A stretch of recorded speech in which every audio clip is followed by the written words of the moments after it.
नमस्कार. आज आपण भारताच्या इतिहासातील त्या 10 महान राजांबद्दल बोलणार आहोत, ज्यांना सर्वात शक्तिशाली मानलं जातं. ही यादी एका लोकप्रिय मतावर आधारलेली आहे. चला तर मग बघूया कोण आहेत हे राजे. बरं, भारताचा सगळ्यात शक्तिशाली राजा कोण होता? हा प्रश्न असा आहे ना की ह्यावर नेहमी चर्चा होते. प्रत्येकाची स्वतःची एक वेगळीच लिस्ट असते, नाही का? तर आज आपण अशाच एका लोकप्रिय यादीबद्दल बोलणार आहोत. मिस्टिरियस हिंदू नावाचे एक प्रसिद्ध हिस्ट्री चॅनल आहे. त्यांच्या मते इतिहासातील सर्वात शक्तिशाली राजे कोण होते हे आज आपण जाणून घेणार आहोत. भारताचा इतिहास म्हणजे फक्त लढाया नाहीयेत. हा इतिहास आहे त्या महान राजांचा, ज्यांनी आपल्या शौर्याने, आपल्या दूरदृष्टीने आणि न्यायाने देशाचा नकाशाच बदलून टाकला. चला तर मग सुरू करूया हा जबरदस्त ऐतिहासिक प्रवास. ठीक आहे, चला आपण थेट यादीकडे वळूया. आपण काउंटडाऊन करणार आहोत, म्हणजे सुरुवात करणार आहोत 10व्या क्रमांकापासून. पाहूया या पहिल्या फेरीत कोणकोणते पराक्रमी राजे आहेत. तर या यादीत 10व्या नंबरवर आहेत एक असे राजे ज्यांनी ज्ञानाला आणि समृद्धीला सगळ्यात जास्त महत्त्व दिलं. राजा हर्षवर्धन. तब्बल 41 वर्ष राज्य केलं त्यांनी, आणि या काळात उत्तर भारताने अक्षरशः सुवर्णकाळ पाहिला. आणि ते फक्त एक कुशल शासक नव्हते, तर एक उत्तम साहित्यिक सुद्धा होते. रत्नावली नावाचे एक प्रसिद्ध नाटक त्यांनीच लिहिलंय. चला आता 9व्या क्रमांकाकडे जाऊया.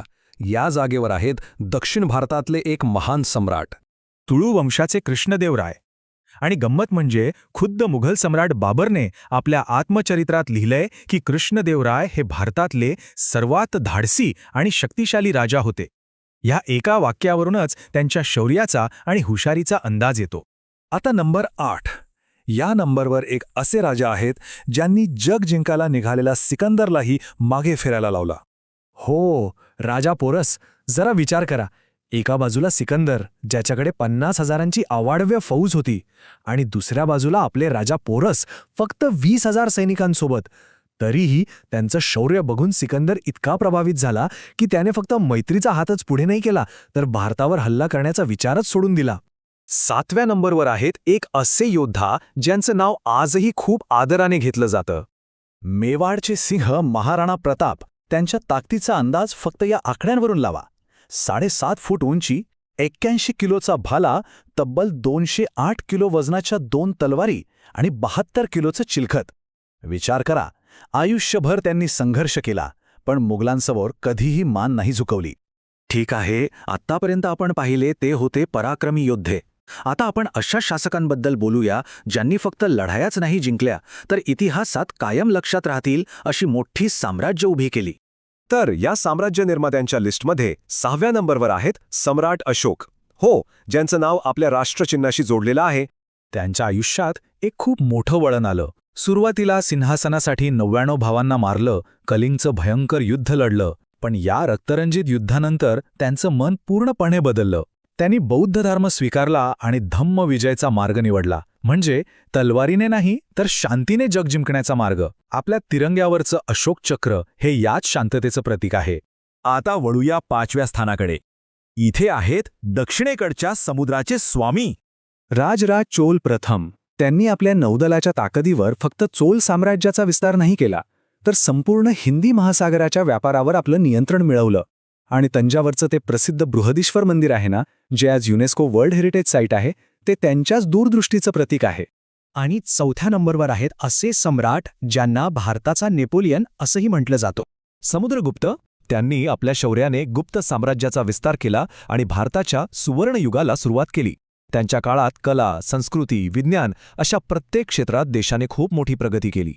चला आता आपण यादीच्या अगदी शेवटच्या टप्प्यात आलो आहोत. टॉप 3 मध्ये नंबर 1 वर कोण आहे हे बघण्याआधी पाहूया 3ऱ्या आणि 2ऱ्या नंबरवर कोणते महान योद्धे आहेत. तर नंबर 3 वर आहेत एक असे शूरवीर ज्यांची कथा शौर्याची तर आहेच, पण सोबतच एका मोठ्या विश्वासघाताची सुद्धा आहे. पृथ्वीराज चव्हाण.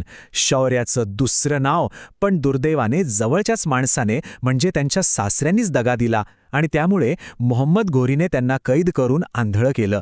पण तरीही त्यांचं शौर्य कमीच झालं नाही. त्यांनी फक्त आवाजाचा वेध घेऊन शब्दभेदी बाण चालवला आणि घोरीचा खात्मा केला. आणि आता 2ऱ्या क्रमांकावर मौर्य साम्राज्याचे संस्थापक चंद्रगुप्त मौर्य. आचार्य चाणक्य यांच्या मार्गदर्शनाखाली त्यांनी त्या काळातल्या छोट्या छोट्या राज्यांमध्ये विखुरलेल्या भारताला एकत्र आणलं आणि एका अखंड साम्राज्याची स्थापना केली. म्हणूनच त्यांना द ग्रेट युनिफायर म्हणजे भारताला एकत्र आणणारा महान राजा असं म्हटलं जातं. आणि आता तो क्षण ज्याची आपण सगळे वाट पाहत होतो, यादीतलं पहिलं स्थान. या स्रोतानुसार इतिहासातील सर्वात शक्तिशाली राजा कोण आहे? चला पाहूया. या यादीत पहिल्या क्रमांकावर आहेत छत्रपती शिवाजी महाराज. छत्रपती शिवाजी महाराज, ज्यांना गनिमी कावा म्हणजेच गोरिल्ला वॉरफेअरचे जनक मानलं जातं.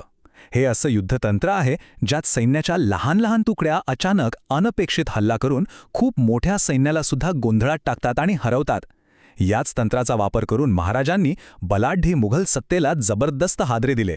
महाराज फक्त मराठा साम्राज्याचे संस्थापक नव्हते, तर एक हुशार रणनीतिकार आणि रयतेची काळजी घेणारे राजे होते.